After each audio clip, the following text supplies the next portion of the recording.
All right, everybody, I'm Logan Alec, I'm a CPA, and this is my update for Wednesday, January 6th.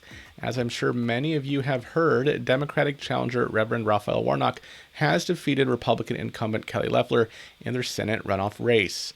Currently, with roughly 98% of the vote counted, Raphael Warnock has over 53,000 more votes than Kelly Loeffler, a percentage margin of 1.2%. Loeffler has thus far not conceded the race. Now, you'll remember that Kelly Loeffler said earlier this week that she would join other Senate Republicans today in challenging the counting of the Electoral College votes in Congress. This is the Ted Cruz effort we've talked about previously. In response to that, Ron Klain, Biden's incoming chief of staff, tweeted yesterday evening, spitballing here, but it may be that telling voters that you intend to ignore their verdict and overturn their votes for the November election was not a great closing argument for Kelly Loeffler. You think? I completely agree with that assessment. Why would you subscribe to a theory that the election process in Georgia, as well as in other states, is inherently flawed and fraudulent, while simultaneously wanting as many people to vote for you as possible in an election in Georgia? It just doesn't make any sense. I hope Brian Kemp is kicking himself right now for appointing Kelly Loeffler. Here's an excerpt of what Senator-elect Warnock said last night. Full video is in the description below. My mother, who as a teenager growing up in Waycross, Georgia, used to pick somebody else's cotton.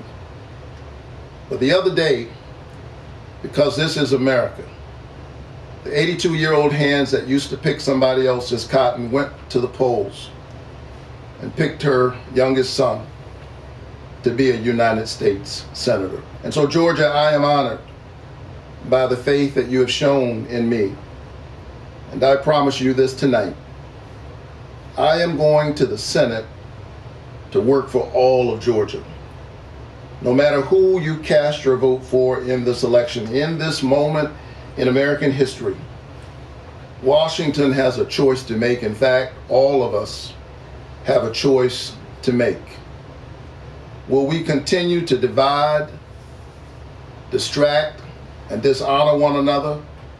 Or will we love our neighbors as we love ourselves? And so to everyone out there struggling today, whether you voted for me or not, know this: I hear you, I see you, and every day I'm in the United States Senate, I will fight for you. I will fight for your family. The other Georgia Senate race has not yet been called, but all indications are pointing to another Democratic victory. Democratic challenger Jon Ossoff is ahead of David Perdue by a little over 16,000 votes as I'm recording this, a percentage margin of about 0.38%. That's slim, and thousands of votes remain to be counted, but the remaining uncounted votes appear to be from mostly Democratic-leaning counties in the Atlanta area, such as Fulton County. And already, Warnock and Ossoff have won a larger share of the vote in several counties than even Joe Biden received in the November presidential election. But the Republicans are not going down without a fight. At approximately 2 a.m. Eastern Time this morning, the Perdue campaign released a statement saying, "As we've said repeatedly over the last several weeks and as recently as this evening, this is an exceptionally close election that will require time and transparency to be certain the results are fair and accurate and the voices of Georgians are heard. We will mobilize every available resource and exhaust every legal recourse to ensure all legally cast ballots are properly counted. We believe in the end, Senator Perdue will be victorious." The stock market is betting that Democrats will take control of the Senate right now, at least big tech stocks. Facebook, for example, as I'm recording this, down 2.79%, Twitter down 1.6%. Why? What do these big tech companies fear with a Democrat in the White House and Democrats controlling both houses of Congress? More taxes and more regulations. Meanwhile, though, small cap indexes like the Russell 2000, which tracks smaller companies, is up almost 2% right now. Why? Because, that index tracks smaller companies that could very well expect more fiscal stimulus during the Biden administration, many of them possibly running at tax losses, so they don't fear the Biden administration, right? In conjunction with the Democrat-controlled House and Senate, increasing the corporate tax rate from the flat 21% where it is now. That rate was enacted thanks to the Tax Cuts and Jobs Act passed in December 2017.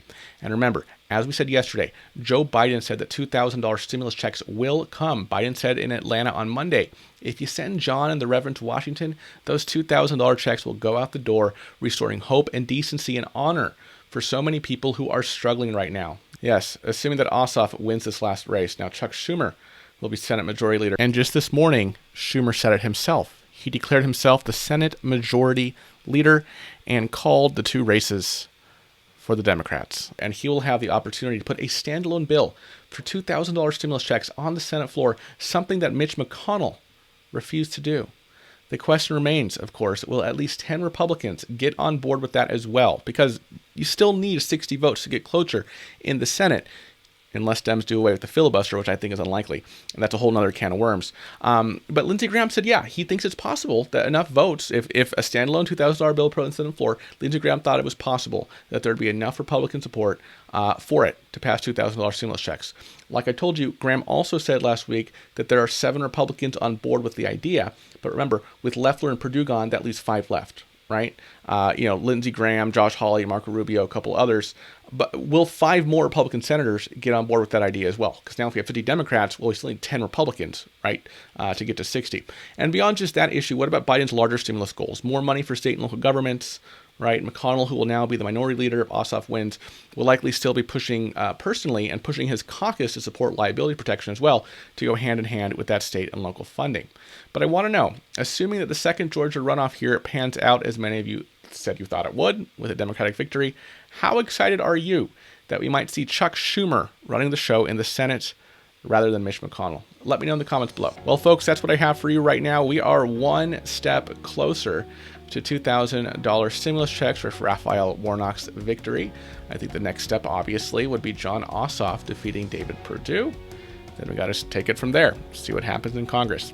Thank you so much for watching, everybody, and I'll see you in the next video. Bye-bye.